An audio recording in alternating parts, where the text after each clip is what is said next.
भारत ने अभी 12 मई को ब्रह्मोस के एयर वर्जन का परीक्षण किया और कहा जा रहा है इस एयर लॉन्च वर्जन मिसाइल का रेंज 450 किलोमीटर था।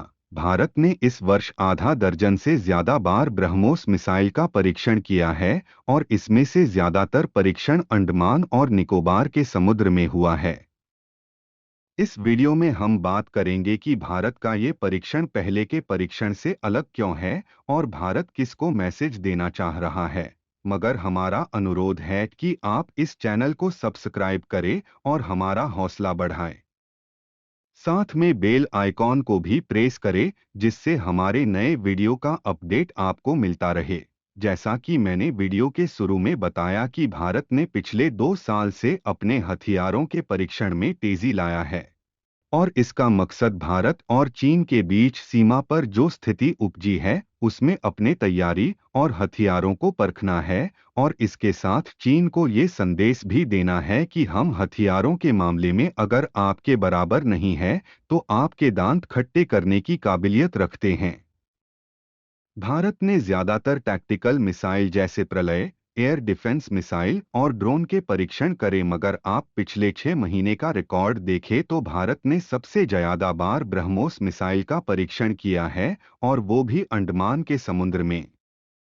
मैं इस वीडियो में ब्रह्मोस के बारे में ज्यादा बात नहीं करूंगा क्योंकि मेरी ब्रह्मोस के बारे में वीडियो पहले से मौजूद है जिसको आप आई बटन पर क्लिक करके देख सकते हैं।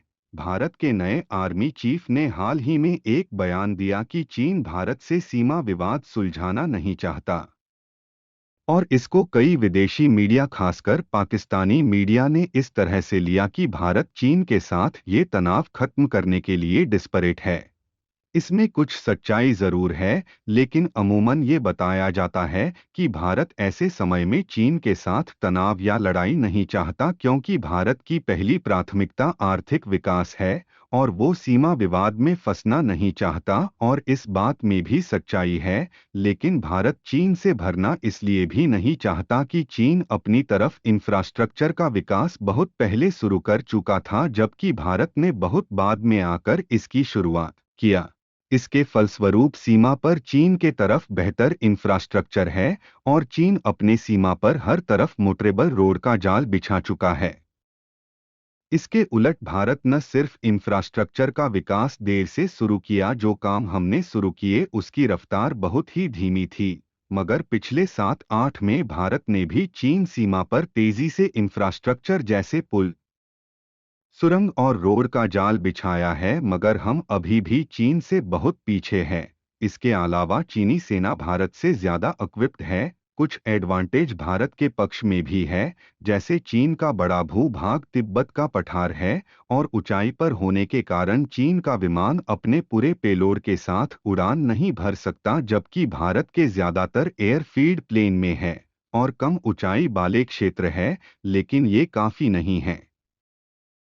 अगर आप ध्यान से सीमा से सटे चीन के क्षेत्र को देखेंगे तो आपको पता लगेगा कि बहुत दूर तक कोई आबादी नहीं है और न कोई बड़ा शहर है, पठार ही पठार है। ऐसे में अगर सीमा पर का ये तनाव युद्ध में बदलता है तो भारत सिर्फ चीनी सीमा से सटे सैनिक ठिकाना को निशाना बना सकता है। भारत के टैक्टिकल हथियार कुछ 100 किलोमीटर तक के ही टारगेट को निशाना बना सकते हैं। भारत का विमान भी ज्यादा कामयाब नहीं हो पाएगा क्योंकि चीन का एयर डिफेंस मजबूत है और एस-400 से लेकर HQ-9 जैसे प्रभावशाली एयर डिफेंस इसमें बहुत बड़ी बाधा है। अगर भारत का विमान एयर डिफेंस को वेधने में कामयाब हो भी जाता है तो चीन का प्रमुख शहर हमारे एयरबेस से हजारों किलोमीटर दूर है और हमारा कोई भी विमान बीजिंग और संघाई जैसे शहर पर हमला करके लौट नहीं सकता। इसके उलट चीन का रॉकेट फोर्स बहुत ही मजबूत है जिसमें कुछ 100 किलोमीटर से लेकर हजारों किलोमीटर तक मार करने वाले टैक्टिकल बैलिस्टिक और क्रूज मिसाइल तक शामिल है। इसके अलावा चीन की ओम्बियारल भी बहुत सक्षम है। चीन ड्रोन के मामले में हमसे 10 को आगे है और स्वर्ण ड्रोन टेक्नोलॉजी में वर्ल्ड लीडर है। चीन की ये क्षमता सीमा से सटे हमारे सैनिक इंफ्रास्ट्रक्चर को भारी नुकसान पहुंचा सकते हैं और भारत का क्षेत्र दुर्गम पहाड़ों से भरा है जहां बिना इन इंफ्रास्ट्रक्चर के वहां स्थित सैनिक चौकी तक सप्लाई पहुंचाना बहुत ही मुश्किल है। हमारे बड़े शहर, यहाँ तक कि राजधानी दिल्ली तक को आसानी से निशाना बनाया जा सकता है। हमारे उत्तर पश्चिम से लेकर उत्तर पूर्व के बड़े इंडस्ट्रियल सेंटर को भी चीन नुकसान पहुंचा सकता है। और इसी डर से भारत ने 1962 में सीमा पर हारने के बावजूद एयरफोर्स का इस्तेमाल नहीं किया था। चीन भारत के इस डर को समझता है और इसी वजह से हमारे ऊपर दबाव बना के रखता है। चीन की भारत के साथ टकराव और सहयोग की नीति है। वो चाहता है कि सीमा पर तनाव बना रहे, जिससे भारत बाकी क्षेत्र में चीन का खुलकर विरोध नहीं कर सके। और जनरल पांडे ने इसी तरफ इशारा किया था कि चीन एक नीति के तहत भारत से सीमा विवाद सुलझाना नहीं चाहता। चीन की नीति 2020 तक कामयाब दिख रही थी। सीमा पर तनातनी के बावजूद हर सरकार चीन को खुश करने में लगी थी कि वो सीमा विवाद सुलझा ले, ताकि भारत चीन के डर के बिना अपने विकास पर ध्यान केंद्रित कर सके। लेकिन चीन ये समझता था कि भारत की लगाम हमारे हाथ में है, इसे ऐसे ही नहीं छोड़ सकते। मगर जब हम किसी विवाद में पड़ते हैं तो कभी कभी चीजें हमारे हाथ में नहीं रहती। और यहाँ पर तो दो देशों के सैनिक आमने सामने थे। सैनिक को उन कठिन परिस्थितियों में रहने के लिए जोश में रखना जरूरी होता है। और अगर वो चीनी सैनिक हो और भी जरूरी है, क्योंकि चीनी सैनिक को इतनी ऊंचाई की आदत नहीं है। उन्होंने जोश में होश खो दिया और भारत के सैनिक पर हमला कर दिया। भारत के सैनिक का नेतृत्व करने वाले हाई रैंकिंग अफसर कर्नल संतोष बाबू वीर गति को प्राप्त हुए। फिर भारत कहाँ रुकने वाला था। एक रिटायर चीनी सैनिक अधिकारी के अनुसार 100 से ज्यादा चीनी सैनिक मारे गए थे।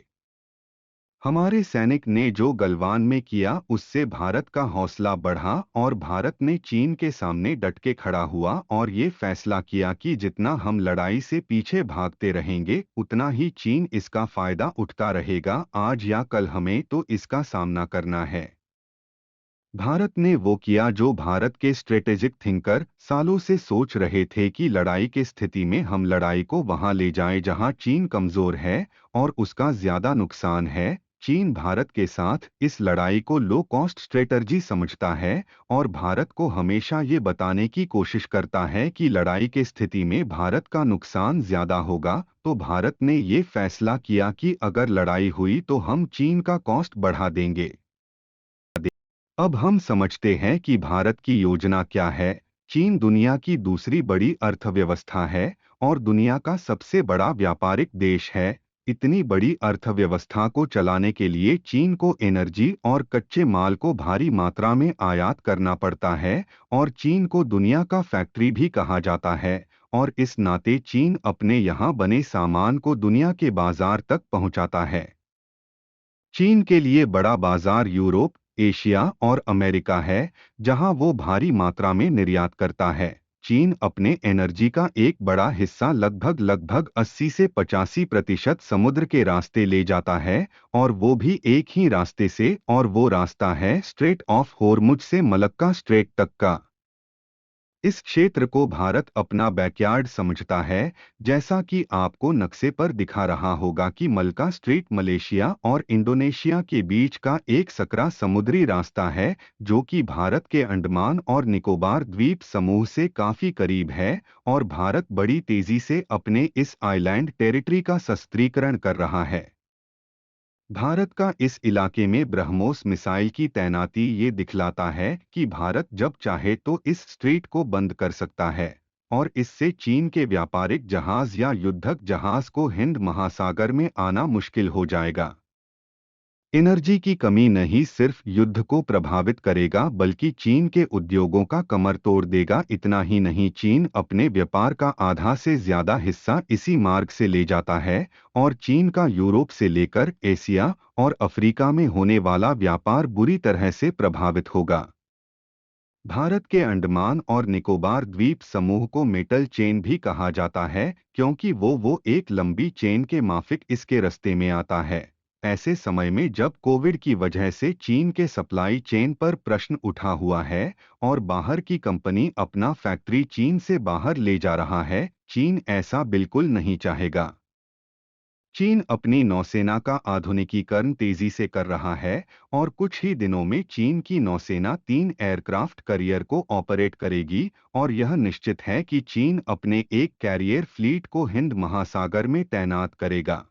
अगर आपका प्रश्न ये होने वाला है कि चीनी सेना अपने एयरक्राफ्ट कैरियर फ्लीट को मलक्का स्ट्रीट खोलने के लिए भेज सकती है, तो मैं आपके जानकारी के लिए ये बता दूं कि लड़ाई के स्थिति में चीनी एयरक्राफ्ट कैरियर भारत के किसी भी तट के 2000 किलोमीटर तक आने की हिम्मत नहीं करेगा, और ऐसा इसलिए कि हमने अपने सबसे बड़े और विश्वस्त लड़ाकू विमान Su-30 MKI को ब्रह्मोस से सुसज्जित कर दिया है, और ये एक गेम चेंजर है। रूस के ब्लैक सी बेड़े की शान समझे जाने वाले मॉस्कोवा क्रूजर को यूक्रेन के 2 स्लो स्पीड 140 किलो के वारहेड बाला मिसाइल ने डुबो दिया। फिर ब्रह्मोस तो सुपरसोनिक स्पीड के साथ 300 किलो के वारहेड को कैरी करता है। भारतीय वायुसेना को जैसे ही ये खबर लगेगी कि चीनी नौसैनिक बेड़ा कहीं नजदीक में है, तो हमारा Su-30 MKI कुछ ही मिनट में वहां पहुंच के सुरक्षित दूरी से ब्रह्मोस दाग कर चीनी बेड़े को डुबो सकता है। एयरक्राफ्ट कैरियर एक बहुत महंगा एसेट है और चीन इसको जोखिम में कभी नहीं डालेगा। मेरा कहने का मतलब ये है, भारत इस परीक्षणों से चीन को ये संदेश दे रहा है कि अगर तुम ये सोच रहे हो भारत के साथ सीमा की लड़ाई तुम्हारे लिए एक लो कॉस्ट इवेंट है, तो ऐसा नहीं है। भारत इसको हाई कॉस्ट बना देगा। इस वीडियो में इतना ही। हम इस विषय पर और जानकारी लाते रहेंगे। अगर आपको हमारा वीडियो पसंद है तो इसे लाइक और शेयर करें। चैनल को सब्सक्राइब करके बेल आइकॉन दबाना मत भूले, जिससे हमारे नए वीडियो का अपडेट मिलता रहे। मैं माफ़ी चाहूँगा कि ये वीडियो कुछ अंतराल के बाद आई है, और इसका वजह मेरा कुछ निजी कमिटमेंट है। मुझे पता है कि ये नया चैनल है और व्यू आने में कुछ समय लगेंगे। मेरा प्रयास है कि आपके लिए अच्छे कंटेंट लाता रहूं। मेरा हर वीडियो काफ़ी रिसर्च पर आधारित होता है, मगर आपको कोई त्रुटि दिखे तो सलाह देने में न हिचके। अगर आप कोई खास विषय पर जानकारी चाहते हैं तो कमेंट बॉक्स में लिखें या डिस्क्रिप्शन में दिए मेरे मेल आईडी पर संपर्क करें। ट्विटर पर हमें फॉलो करें। धन्यवाद।